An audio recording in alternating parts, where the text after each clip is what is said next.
Este es el tercer video del curso Actuación Policial y Derechos Humanos con Perspectiva de Género y corresponde a la unidad 3, Marco Normativo en Materia de Género y Violencia de Género.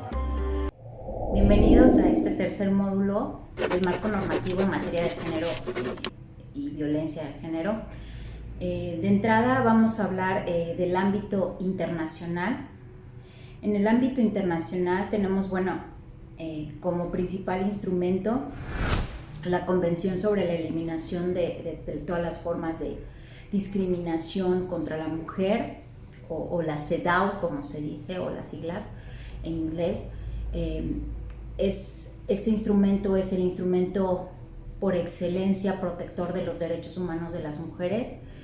En dicha convención, aunque no se aborda de manera específica la violencia contra las mujeres, salvo con relación al tráfico de mujeres y la prostitución, muchas de sus cláusulas antidiscriminatorias las protegen de la violencia, ¿no? A pesar de que en su texto no se encuentre una mención específica contra la violencia hacia las mujeres. Sin embargo, esto se ha subsanado o ha sido subsanado con las recomendaciones generales en el COCEDAW, ¿no? Que ha emitido, y desde que fue creado en virtud del artículo 17 de la Convención sobre la Eliminación de todas las formas de discriminación contra la mujer, y con el fin de examinar los progresos realizados en la aplicación de sus disposiciones. En el ámbito regional, hablando de América Latina, tenemos un instrumento importantísimo que es la Convención de Belém do Pará. Este instrumento jurídico regional que entró en vigor en 5 de marzo de 1995 y que es el único tratado internacional específico sobre la violencia contra la mujer. Ostenta el mayor número de ratificaciones entre todos los tratados sobre derechos humanos que conciernen al continente americano. Pues de los 34 países miembros de la Organización de Estados Americanos, OEA, son 32 quienes forman parte de esta convención, ¿no? Los dos países que no firmaron ni ratificaron esta convención son Estados Unidos y Canadá. Pero bueno, sabemos perfectamente que Estados Unidos no, en la gran mayoría de convenciones y tratados, él no se adhiere ni participa. La Convención Belém do Pará fue ratificada en México el 12 de noviembre de 1998 y en uno de los textos jurídicos que más ha ayudado a esclarecer que la violencia contra las mujeres es una violación a sus derechos humanos y que todos los sectores sociales, incluyendo a los estados, son responsables de que nos siga ocurriendo, lo cual nos pone a nosotros como miembros de instituciones de procuración de justicia en un papel relevante para evitar y erradicar la violencia de género. Por tanto, esta convención rompe con la idea de que los actos de violencia y abuso contra las mujeres constituyen hechos del ámbito privado. Antes se pensaba que la violencia hacia las mujeres era un asunto privado. Por eso hablamos de la cuestión de la violencia intrafamiliar, que hasta hace unos años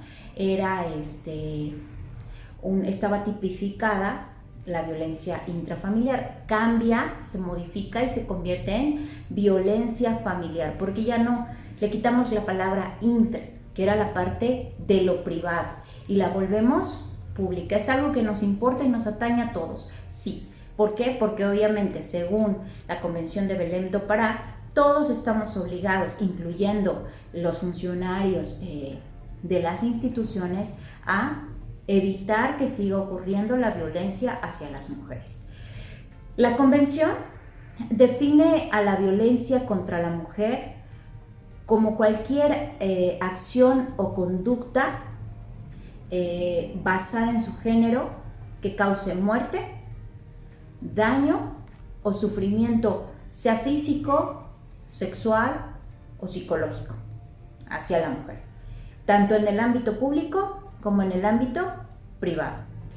Y ampliando la definición, establece que se va a entender que la violencia contra la mujer incluye la violencia física, la violencia sexual, psicológica, que tenga lugar dentro de la familia o unidad doméstica o en cualquier otra relación interpersonal, ya sea que el agresor comparta o haya compartido el mismo domicilio que la mujer, y que comprenda, entre otros, violación, maltrato y abuso sexual que tenga lugar en la comunidad y sea perpetrada por cualquier persona, y que comprenda, entre otros, la violación, el abuso sexual, la tortura, la trata de personas, la prostitución, el secuestro, acoso sexual en el lugar de trabajo, así como en instituciones educativas, establecimientos de salud o cualquier otro lugar, y que sea perpetrada o tolerada por el Estado o sus agentes, donde quiera que ocurra. Como vemos, esta Convención de Belém do Pará lo que hace, si en el caso de la CEDAW se empieza a proteger los derechos de las mujeres, la Convención de Belém do Pará es un referente que abraza y que se extiende para proteger realmente cualquier forma de violencia hacia la mujer. De esto se generan y se derivan leyes en todos los estados, los países que firmaron esta convención, los 32 países y entre ellos México, y que obviamente genera la creación en México de nuestra Ley General de Acceso a las Mujeres a una Vida Libre de Violencia. Entonces vemos que este referente de la Convención de Belém do Pará es un instrumento muy importante, porque es quien sustenta esa ley de las mujeres de la Ley General de Acceso a las Mujeres a una Vida Libre de Violencia. Es quien realmente soporta, sustenta esa creación, y que obviamente empuja a seguir luchando por esos derechos de igualdad y de equidad que hablábamos hace un momento en el capítulo anterior, en el módulo anterior, cuando hablábamos de perspectiva de género. Los sustenta y los protege. Ahora bien, hablando ya de este marco jurídico nacional y hablando específicamente de la Ley General de Acceso a las Mujeres a una Vida Libre de Violencia, podemos decir que esta ley, en principio de cuentas, está compuesta por 3 títulos, 5 capítulos y 59 artículos. Estos 59 artículos van desglosando toda esa protección hacia la mujer en miras o en la línea de tener una vida libre de violencia, ¿no? Hay 8 artículos transitorios también en esta ley. El primer título de estos 3 títulos que están contenidos en esta ley va a corresponder a las disposiciones generales, y en ese se va a señalar el objeto de la ley, los principios rectores para el acceso a las mujeres a una vida libre de violencia. También ahí se va a ver la definición de los términos que se emplearán a lo largo del ordenamiento y los tipos de violencia contra las mujeres. En el segundo título se van a determinar las modalidades de la violencia. Ahí es donde vamos a tener la cuestión de la alerta de violencia de género, que empezó a ya permear en varios estados de nuestro país, que la mayoría de estados tienen esa alerta de violencia de género. Y también el tema de las órdenes de protección, que son tan importantes para poder salvaguardar la integridad física de las mujeres, ¿no? Es una cuestión que vino a dar ese soporte a esa jurisprudencia relacionada con la protección hacia las mujeres. Y finalmente en el tercer título se crea el Sistema Nacional para Prevenir, Atender y Sancionar y Erradicar la Violencia contra las Mujeres, y se distribuyen las competencias en la materia entre la Federación, las entidades federativas y los municipios.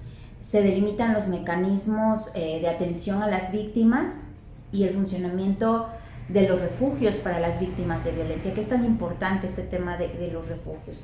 Porque la gran mayoría de las mujeres que son violentadas no tienen a dónde ir, y al no tener a dónde ir permanecen con su agresor o con su violentador, que es la palabra correcta, permanecen con él y tienen que aguantar hasta que tenemos casos de feminicidios derivados de esta violencia, ¿no? Entonces, esta parte del funcionamiento de los refugios es importante porque las mujeres tienen ahora un lugar seguro donde acudir, que desgraciadamente no se puede llevar tal cual la ley lo especifica, no por una cuestión de falta de intención, sino más bien a veces de recursos, pero bueno, ya lo tenemos sustentado ahí. Ahora quizá es cuestión de ir administrando de manera distinta los recursos para que pueda llegar a estos refugios y se pueda dar ese apoyo a las mujeres, ¿no? Ahora bien, hablando de la evolución jurídica en el marco de los derechos humanos que mencionábamos en un inicio, tenemos que decir que a través de la Constitución de 1917 el Estado empieza a cumplir una misión asignada por la ley fundamental o por esta ley fundamental, y en parte también por una exigencia de la clase dominante, ¿no? Bajo los gobiernos de Obregón y Calles en los años 20, el Estado realiza diversas actividades como reorganización del sistema crediticio, pone liquidación a los viejos bancos porfirianos, promueve la creación del Banco de México y de la Comisión Nacional Bancaria, inicia el reparto de la tierra y la política de fomento agrícola, moderniza el sistema tributario y crea el impuesto sobre la renta, alienta la organización de la burguesía de controlar desde arriba el movimiento obrero, se funda el partido oficial en su primera versión, que era el Partido Nacional Revolucionario, para agrupar y garantizar la unidad de las fuerzas civiles y militares que ejercen en poder. Se inicia la política tendiente a crear una moderna infraestructura de escuelas, caminos, sistemas de riego, servicios sociales, etcétera, que estimule las empresas nacionales y extranjeras y mejore las condiciones de vida de las masas populares, pero sobre todo que impulse un desarrollo que a la postre va a resultar especialmente benéfico para la burguesía, ¿no? Pero obviamente, si ustedes se dan cuenta, en esa parte no incluyen el tema de la equidad y de la igualdad. O sea, seguía siendo una cuestión del ámbito privado, ¿no? Entonces, eso no se tocaba en cuestiones constitucionales, ¿no? Eso no se tocaba en cuestiones de reformas de ley. No era algo importante. ¿Por qué? Porque a la mujer se le corregía en casa y ahí era donde tenía su campo de acción y donde se tenía que sancionar algún tipo de violencia que por lo regular no era ni siquiera mencionada, ¿no? Ni siquiera en el ámbito familiar mismo no era mencionada la violencia que había en un círculo primario familiar, ¿no? La mujer no podía ir con la mamá y decirle, ¿sabes qué? Mi marido me pega, porque la mamá le decía, bueno, es el marido que te tocó, tienes que resistir, tienes que aguantar, ¿no? ¿O qué le hiciste tú para provocar? ¿No? Eran el tipo de expresiones en esos tiempos. Ahora bien, las fórmulas principales que en los últimos años adoptó el gobierno son la dependencia del Estado respecto al Tratado de Libre Comercio en América del Norte, del capital extranjero y el sometimiento de los organismos internacionales en las políticas de Estado, como son el Fondo Monetario Internacional, el fortalecimiento también de grandes consorcios extranjeros privados de tipo monopólico que van controlando la economía mexicana, la flexibilización del mercado de trabajo que brinde mano de obra barata a los empresarios a través de la supresión de los derechos y garantías sociales que establece la Constitución vigente, el establecimiento de una política dura y profundamente antidemocrática hacia los trabajadores, que a veces hasta no vacilan en emplear medios represivos para cuando los intereses de una clase lo reclaman. Y bueno, con la reforma al artículo 27 constitucional se arrojan miles de hectáreas de suelo agrícola y urbano al mercado, ¿no? Esta inclusión de los campesinos en el mercado de suelo que demandan los grandes consorcios nacionales y extranjeros es solo ocasional y marginal, como parte de la acumulación simple, en el cual ingresan y son expulsados de inmediato, deshaciéndose del bien que le otorga cierta seguridad que es la tierra, ¿no? Obviamente con el Tratado de Libre Comercio se coloca a los campesinos en condiciones desfavorables ante la competencia que representan los agricultores de Estados Unidos y Canadá.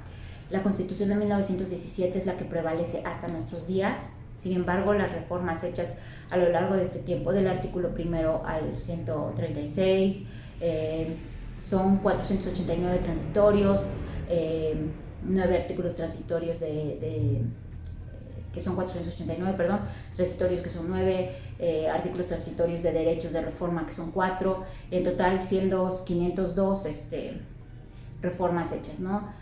Y obviamente en los hechos la situación es grave porque han arrojado a la mayoría de la población a la pobreza y que obviamente se ha alejado mucho del espíritu social de la esencia de esta Constitución, ¿no? Sin embargo, hay instrumentos y hay leyes que, como vimos en el ámbito internacional y en el ámbito nacional, van también sustentando este movimiento de búsqueda de la igualdad, de búsqueda de la equidad entre hombres y mujeres, y que sí han servido para que obviamente tanto hombres como mujeres mejoren sus condiciones de vida y las de su descendencia, ¿no? Y que obviamente hablando de este tema es lucha de todos, continuar con esto, con obviamente las particularidades de cada caso, y hacer realidad estas conquistas, ¿no? De estas pequeñas conquistas de búsqueda, de trabajar juntos, de trabajar en equipo, de trabajar por un México distinto, donde hombres y mujeres podemos complementarnos, donde hombres y mujeres somos iguales en derechos, tenemos una equidad entre las necesidades que cada uno tiene, pero que a final de cuentas podemos compensarlas y podemos sacar o podemos producir un mejor futuro para nuestros descendientes, ¿no? Y bueno, nuestro reto inmediato es el fenómeno de la globalización, que obviamente es visto como una etapa superior al capitalismo, y hay una libre movilización de capitales, y la instabilidad económica y vulnerabilidad de las economías de los estados nos ponen una cuestión de cambio coyuntural, y que tenemos que avanzar, ¿no? En la aplicación generalizada de derechos sociales. Y dentro de esos derechos sociales volvemos a la cuestión de la igualdad de género, ¿no? De la equidad de género también, porque obviamente es un derecho social, porque nos afecta a todos, no nada más afecta a las mujeres, sino que afecta a hombres y mujeres que viven en México. Entonces, precisamente por eso tenemos que trabajar en este cambio, para que hablemos ya de una ciudadanización o de una ciudadanía universal, donde ya no distingamos estos conceptos de sexo, de género, sino que más bien hablemos de ciudadanos trabajando por tener un mejor estado, por tener un mejor país, por tener mejores instituciones y por fomentar y sustentar esa escala de valores, tanto personales o del ámbito privado, como los sociales en el ámbito público, ¿no? Entonces, nuestra tarea es amplia. Ustedes, como servidores públicos, se pueden dar cuenta que hay un sustento, un marco normativo respecto a esta protección de los derechos de las mujeres. Y bueno, lo que nos corresponde es la aplicación y la actuación específica en estos casos para proteger precisamente todos estos derechos de los que estamos hablando, ¿no? Y que es importante a final de cuentas, porque el beneficio que nosotros tenemos como miembros de una institución es la transparencia de cada una de las actuaciones que se realizan, estemos en el ámbito que estemos en la trinchera que estemos, seamos policías de investigación, estemos a lo mejor en la parte de ministerios públicos, estemos en la parte de peritos, quizá no importa el área en la que nosotros estemos, el trabajar por esta cuestión de la equidad de género, de la igualdad de género, fundamentados en los instrumentos que tenemos a nivel internacional, a nivel regional y en el país, pues es el primer paso para poder tener este mejor México que todos deseamos y que todos esperamos. Muchísimas gracias. A continuación van a tener un cuestionario muy breve y nos vemos en el siguiente módulo. Ha terminado el tercer video que corresponde al curso Actuación Policial y Derechos Humanos con Perspectiva de Género. Si ya estás listo, responde tu evaluación.